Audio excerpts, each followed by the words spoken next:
সরকারের গুরুত্বপূর্ণ ব্যক্তি 10 মিনিট আগে আমাকে টেক্সট করেছেন এই সরকারের, জানতে চেয়েছেন আমার সিগন্যাল আছে কিনা, কারণ উনি আমার সাথে কথা বলতে চান। ডিজিএফআই আমাকে প্রায় ডাকতেন এবং বেশ ভদ্রভাবে বলতেন, চা খেতে যেতে বলতেন। একদিন বললেন যে নাম্বার 1, আমি তাদের থেকে শিখলাম। এবং আমি আন্ডারওয়ার্ল্ডের সাথে কাজ করতাম বিচিত্রাতে সাংবাদিক থাকার সময়। ওভি, নিরু, সুইডেন আসলাম, এদের সাথে আমার দেখা সাক্ষাৎ হতো। তো সেইখানে যে শব্দগুলি ইউজ করতো, গত সরকারের অনেক প্রতিষ্ঠানে অনেক ব্যক্তির জায়গায় আমি ওই শব্দগুলি ইউজ করতে দেখেছি, যেখান থেকে আমার মনে হয়েছে যে সরকারটি মাফিয়া সরকার ছিল।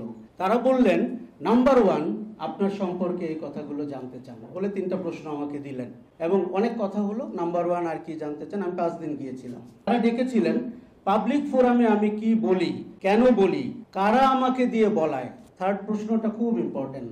আমি নিজে নিজে বলি না, আমার সেই মেধাও নাই, আমার সেই সাহসও নাই, নিশ্চয়ই কেউ আমাকে দিয়ে বলায়। ওইখানেই রাষ্ট্রের সমস্ত আগ্রহ। 10 মিনিট আগে আমাকে টেক্সট করেছেন এই সরকারের, জানতে চেয়েছেন আমার সিগন্যাল আছে কিনা, কারণ উনি আমার সাথে কথা বলতে চান।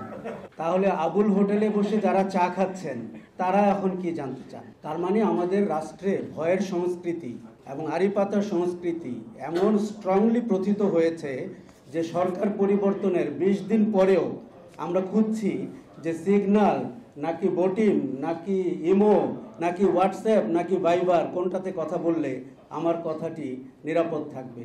এবং সরকারের গুরুত্বপূর্ণ ব্যক্তি যারা এখন সরকার চালাচ্ছেন, পলাতক সরকার না, কিন্তু আমাদের অনেকেরই কিন্তু মনে রাখা দরকার যে ওরা নাই। যদিও আমার বিশ্বাস হতে খুব কষ্ট হয় যে তারা নাই, একটু মনও কাঁদে। কাদের জন্য তো আমার মন কাঁদে। এবার গোপনীয়তার অধিকার নিয়ে বলি। এনটিএমসি, ডিওটি, ডিজিএফআই, এনএসআই তারা গোপনীয়তা নিয়ে কাজ করবে, এটাই স্বাভাবিক। নাগরিকের অধিকার নিয়ে রাষ্ট্র আগ্রহী না। নাগরিকের কোনো সাহস আছে? গত সরকারটি এটি বিশ্বাস করতো না। গত সরকারটি বিশ্বাস করত যে আপনার পেছনে নিশ্চয়ই কেউ লেগে আছে, আপনাকে দিয়ে করাচ্ছে বা বলাচ্ছে। যেই কারণে ছাত্র জনতার আন্দোলনকে তারা মিসরিড করেছে এবং তারা ধপাস করে পড়েছে, কারণ তারা বুঝতেই পারে নাই মানুষের ভেতরে এই দারুণ শক্তি থাকতে পারে। একটা টেলিভিশন চ্যানেলে 7 জানুয়ারির আগে আমি গিয়েছিলাম। তার উপস্থাপিকা, যিনি এখন ডিবি হেফাজতে আছেন, তিনি আমাকে জিজ্ঞেস করেছিলেন 7 জানুয়ারিতে আমি ভোট দিব কিনা। ন্যাশনাল টিভিতে একজন জনগণের ভোটাধিকার নিয়ে জিজ্ঞেস করেছিলেন আমি 7 জানুয়ারিতে ভোট দিব কিনা। ভোট দেওয়া না দেওয়া এবং কাকে দিব না, এটি একজন নাগরিকের অধিকার। কিন্তু কোন সংস্কৃতিতে গেলে একজন টিভি উপস্থাপিকা একজন অতিথিকে জিজ্ঞেস করতে পারেন আগামীকাল সকালে আমি ভোট দিব কিনা?